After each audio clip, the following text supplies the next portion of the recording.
नमस्कार विद्यार्थी मित्रांनो, आज आपण 1 जानेवारी 2025 च्या केवळ आणि केवळ महाराष्ट्रातील चालू घडामोडीचे प्रश्न बघणार आहोत।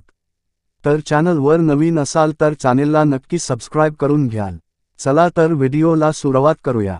प्रश्न क्रमांक पहिला, नुकताच प्रकाशित झालेला इतर गोष्टी हा कथासंग्रह कोणाचा आहे?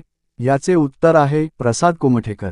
प्रश्न क्रमांक दुसरा, नुकतेच हमीद या हमीद अन्सारी आणि गीता मोहन यांच्यावरील पुस्तकाचा मराठी अनुवाद कोणी केला आहे?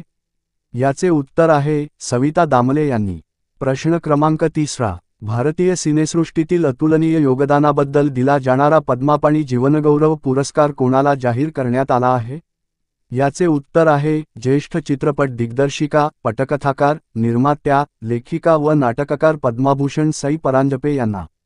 प्रश्न क्रमांक चौथा, राज्याच्या परिवहन कार्यालयावरील कामाचा ताण कमी करण्यासाठी जिल्ह्याऐवजी महापालिका स्तरावर स्वतंत्र प्रादेशिक परिवहन केंद्र उभारले जाणार अशी घोषणा कोणी केली?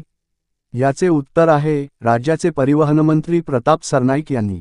प्रश्न क्रमांक पाचवा, पहिले स्वतंत्र प्रादेशिक परिवहन केंद्र कोठे उभारण्यात येत आहे? याचे उत्तर आहे भाईंदरमध्ये, ठाणे जिल्ह्यात। मित्रांनो, तर हे होते महाराष्ट्र राज्याची संबंधित 5 चालू घडामोडीचे प्रश्न। जाता जाता व्हिडिओला नक्की लाईक करून जाल, कारण व्हिडिओ बनवायला खूप मेहनत लागते। धन्यवाद।